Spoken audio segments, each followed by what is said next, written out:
Hello everyone, today we are from Group 1. We will share about the material alternatives in assessment. So maybe as a teacher, sometimes we still confused about tests and assessment. Are they different or just the same? So tests basically are the one of a number of possible types of assessment. Tests are formal procedures usually administered within strict time limitations to sample the performance of a test taker in specified domain. Meanwhile, assessment connotes a much broader concept in that most of the time when teachers are teaching, they also assessing. So, assessment includes all occasions from informal impromptu observations and comments about assessment or a test. So, why should we refer to the notion alternatives when assessment already encompasses such a range possibility? Brown and Hudson in 1998 noted that alternative assessment is counterproductive because the term implies something new and different may be exempt from the requirements of responsible test construction. So, it is important to remember that all tests are assessment, but not all assessment are tests. Therefore, alternatives in assessment should be require students to perform, create, produce, or do something. Alternatives in assessment also use real-world context or simulation. Alternative in assessment are non-intrusive in that they extend the day-to-day classroom activity. It should allow students to be assessed on what they normally do in class every day. It is also used tasks that represent meaningful instructional activities. It is focused on progress as well as products. And then tap into higher level thinking skill and problem solving skill. And it is also provide information about both the strength and weakness of the student. And it also are multiculturally sensitive when properly administered. Alternative in assessment ensure that people do the scoring using human judgment. And then encourage open disclosure of standards and rating criteria, and it also call upon teachers to perform new instructional and assessment roles. Now, we will move to the types of alternatives in assessment. The first is performance-based assessment. It is required the performance of the above named actions or samples which would be systematically evaluated through direct observation by a teacher or possibly by self and peers. The characteristics of performance-based assessment: the first, students make a constructed response. Second, they engage in high-order thinking with open-ended tasks. Third, tasks are meaningful, engaging, and authentic. Fourth, tasks call for the integration of language skill. Fifth, both process and product are assessed. And the last, depth of a student's mastery is emphasized over breadth. From performance-based assessment implies that teachers should state the overall goal of the performance and then specify the criteria of performance in detail and then prepare students from performance in stepwise progression, and then teacher can use a reliable evaluation form, checklist or rating sheet, and then teacher can treat performance as opportunities for giving feedback and also can utilize self and peer assessment judiciously. The second type is portfolio. According to Genesee and Upshur in 1996, a portfolio is a purposeful collection of students' work that demonstrates their efforts, progress, and achievement in given areas. Portfolios include materials such as essays, reports, poetry, artwork, photos, newspaper or magazine clippings, even audio or video recordings of presentations, a journal, diaries, tests, test scores, notes, or even self and peer assessment like comment and evaluation. Sometimes when we wanted to make a good portfolio, we always confuse where do we should start. So Gottlieb in 1995 suggested a good scheme for making a portfolios using the acronym CREDO: collecting, reflecting, assessing, documenting, linking, and evaluating. As collection, portfolios are an expression of students' lives and identities. Reflective practice through journals and self-assessment checklists is an important thing of a successful portfolios. Teacher and student both need to take the role of assessment seriously as they evaluate quality and development over time. And then we also need to recognize that a portfolio is an important document in demonstrating student achievement. And then a portfolio can serve as important link between student and teacher, parent, community, and peers, created with pride that identifies a student's uniqueness. And finally, evaluation of portfolios requires a time-consuming but fulfilling process of generating accountability. Now, the next type of alternative in assessment will be explained by my friend Indah. The next is journal. What is journal? A journal is a log of one thought, feelings, reactions, ideas, and assessment or progress toward goals, usually written with little attention to structure, form, or correctness. Learner can articulate their thought without the threat of those thoughts being judged later by the teacher. And then dialogue journals. They imply an interaction between a reader, the teacher, and the student through dialogues or response. Through dialogue journals, teachers can become better equipped with their students in terms of both their learning progress and their affective state, and those become being equipped to meet students' individual needs. Advantages and disadvantages of journals. So journals is using writing as thinking process, individualization, and communication with the teacher. Also because most journals are or should be a dialogue between students and teachers, they afford a unique opportunity for a teacher to offer various kinds of feedback. On the other side of the issue, it's argued that journals are too free a form to be assessed accurately. With so much potential variability, it is difficult to set up criteria for evaluation. Without a doubt, the assessing of journal entries through responding is not an exact science. Steps first, sensitively introduce students to the concept of journal writings. So with modeling, assurance, and purpose, students can make a remarkable transition into the potentially liberating process of journal writing. Students who are shown examples of journal entries and are given specific topics and schedule for writing will become comfortable with the process. Second, state the objective of the journal. The list of types of journals at the beginning of this section may coincide with the following example of some purposes of journals. First, language learning log. In language teaching, learning logs have the advantage of sensitizing students to the importance of setting their own goals and then self-monitoring their achievement. Next, grammar journals. Some journals are focused only on grammar acquisition. These types of journal are especially appropriate for courses and workshops that focus on grammar. Next, response to the readings. Journals may have specified purpose of response to readings and or to other materials such as lecture, presentation, film, or video. And the next, strategies-based learning logs.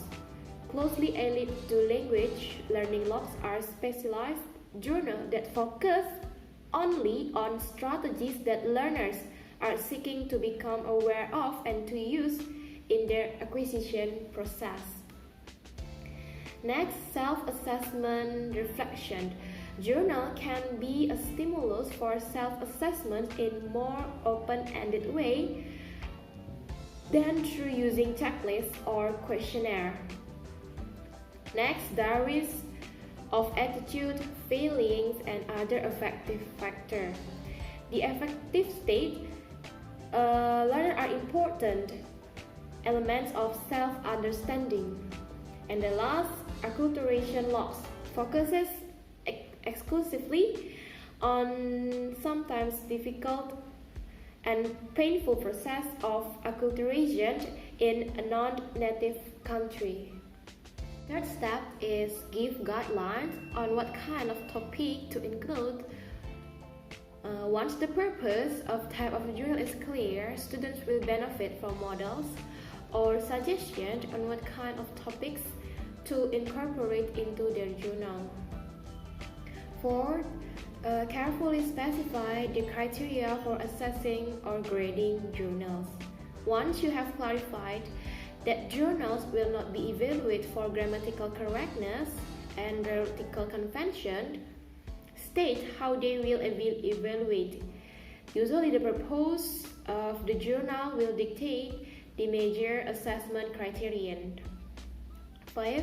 Provide optimal feedback in your response. And 6. Design appropriate journals like portfolio needs to be esteemed by students as integral part of course. Therefore, it's essential to budget enough time within a curriculum for both writing journal and for your written response. And the last is provide formative feedback giving final comments. Is about conference and interviews.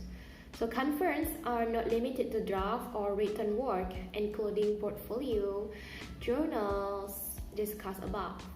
The list of possible function and subject matter for conferencing is substantial, such as commenting on draft of essay and report, reviewing portfolio, in assessing a proposal for project, and so on.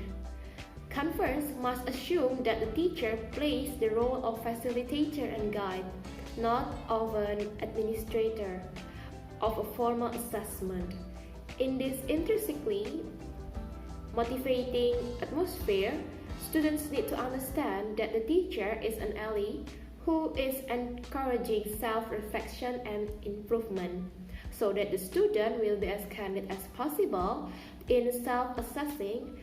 And the teacher should not consider a conference as something to be scored or graded. And then discussion of alternative in assessment usually encompass one specialized kind of conference, an interview. This term is intended to denote a context in which a teacher interviews a student for a designed assessment purpose. We are not talking about a student conducting an interview of others in order to gather information. An interview may have one or more several goals, in which the teacher assesses the student oral production, ascertain a student's need before designing a course, seeks to discover a student's learning styles and preferences, and also asks student to assess his or her own performance and requests an evaluation of a course. Okay, I'm going to continue the explanation about alternative assessment. So, the next is the observations. All teachers, whether they are aware it or not, observe their students in the classroom almost constantly. Virtually every question, every response, and every nonverbal is. In other words, observation is a systematic process of collecting information on students by watching them. And then, what kinds of students' performance can be usefully observed? Consider the following possibilities, such as the first one is sentence level oral production skills, pronunciations, grammatical features like verb tenses, questions formations, and etc. And then the second one is the discourse level skills, conversation rules, turns taking, and other macro skills. And then interaction with classmates, reactions to particular students, optimal, productive peers and group, frequency of the students' initiated responses.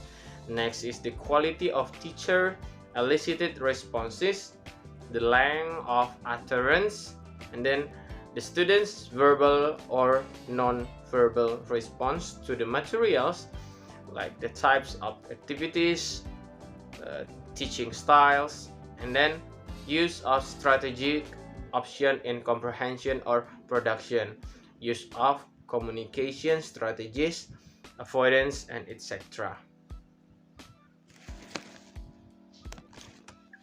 The next is, in order to carry out the classroom observation, it is important to take the following steps. The first step, determine the specific objective of the observation. Then the second, decide how many students will be observed at one time. And then set up the logistics for making a notice observation. Next, number 4, design a system for recording observed performance. And number 5, do not overestimate the number of different elements you can observe at one time. Keep them very limited. Number 6, plan how many observations you will take or you will make. And then the last one, determine specifically how you will use the result of the observations. Next strategies or next alternative assessment is self and peer assessment. So when using assessment as learning in the classroom, peer and self-assessment is an effective approach to enhance the learning of students, explicitly teaching students how to assess their own work and the work of their peers. HOT has many benefits. It promotes students' understanding of their learning, provides opportunities for critical analysis of their own efforts, encouraging them to become more autonomous learners.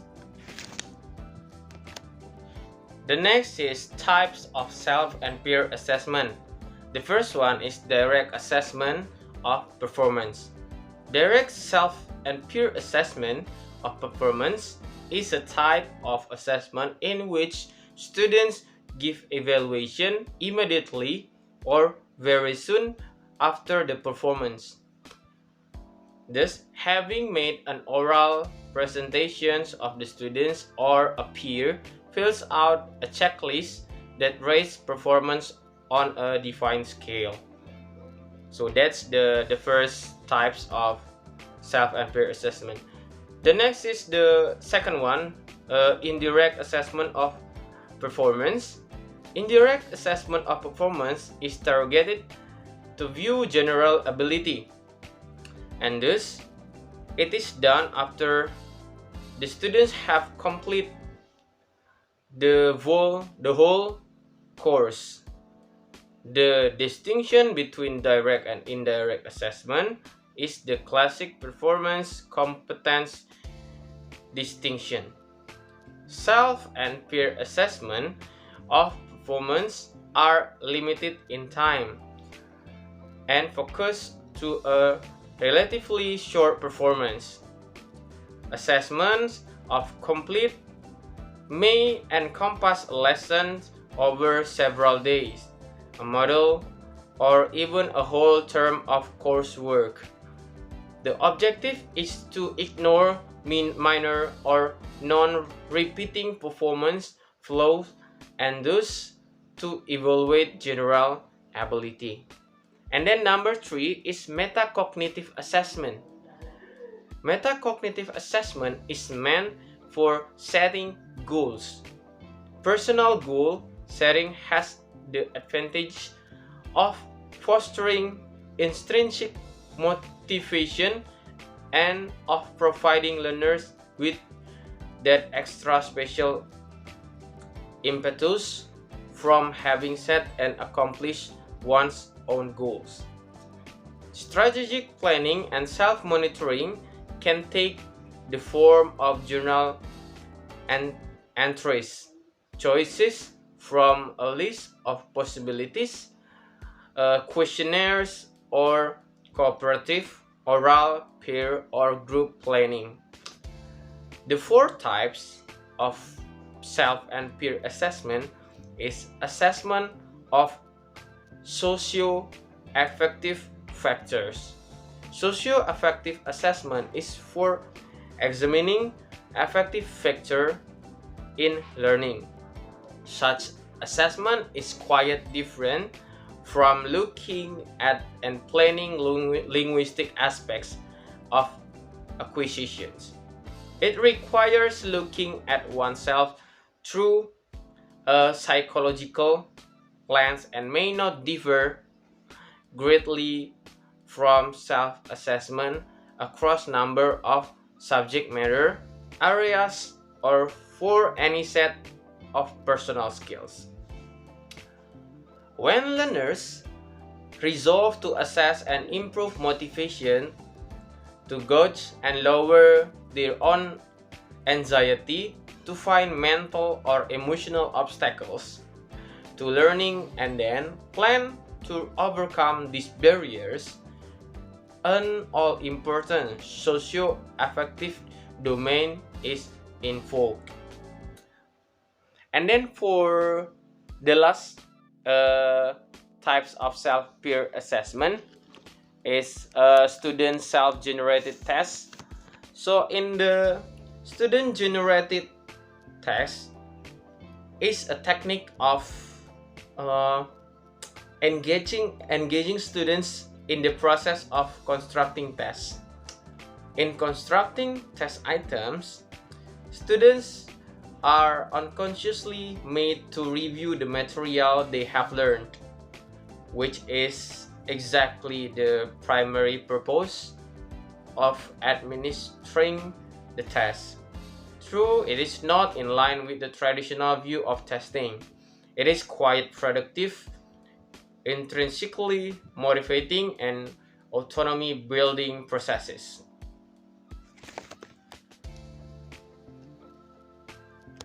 So the next material is about guidelines for self and peer assessment.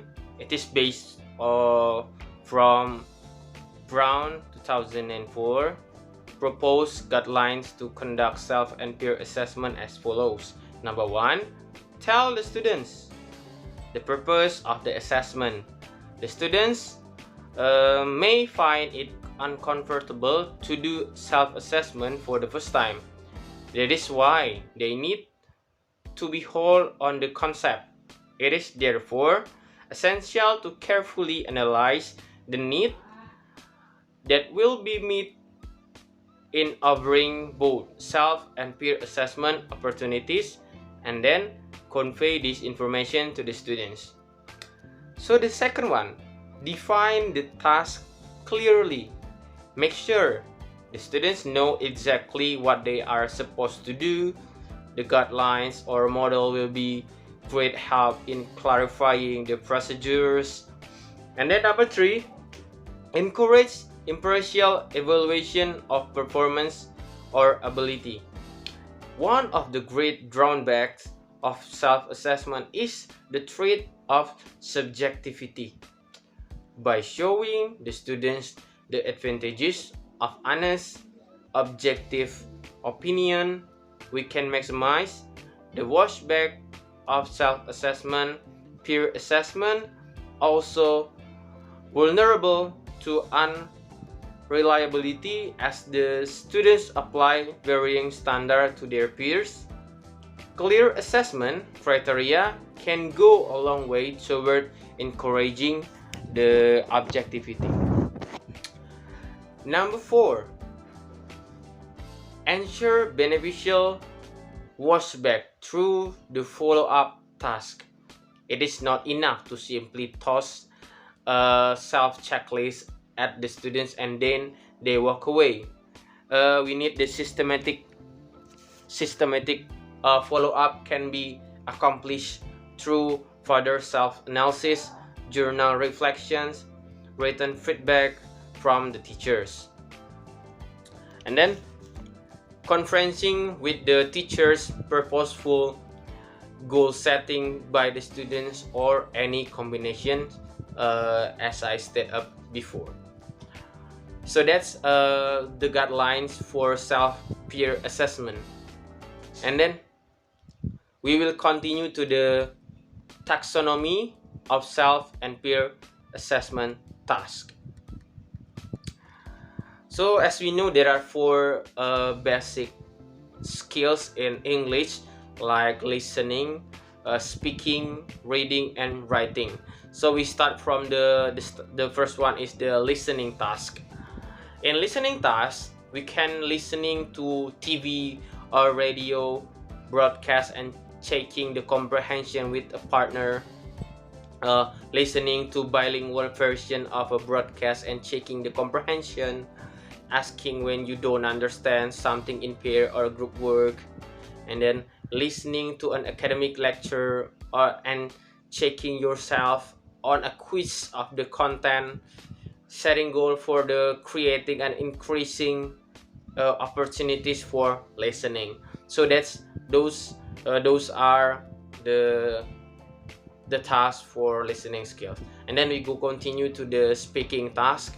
In speaking task, we can filling out the student self checklist and the questionnaires using peer checklists and the questionnaires, rating someone's oral presentations holistically, detecting pronunciation or grammar errors on a self-recording, asking other for confirmations, check in the conversational settings, setting goals for the creating increasing opportunities for speaking.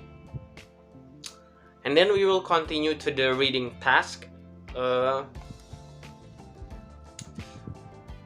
In reading task, we can use the reading passage with the self-check comprehension question following, reading and checking comprehension with a partner, taking vocabulary quizzes, taking grammar and vocabulary quizzes on the internet, conducting self-assessments or reading habits, setting goals for creating and increasing opportunities for reading. Okay, that's for the reading task. And then we are going to continue the last skills of English, the writing task. In writing task, we can revising the written work on your own, revising written work with a peer or peer editing, and then proofreading, using journal writing for reflection, assessment, and goal setting. And then the last is setting goals for creating increasing opportunities of writing. So we think that's all for our presentation about alternative assessments. Thank you for your attention, and then good afternoon.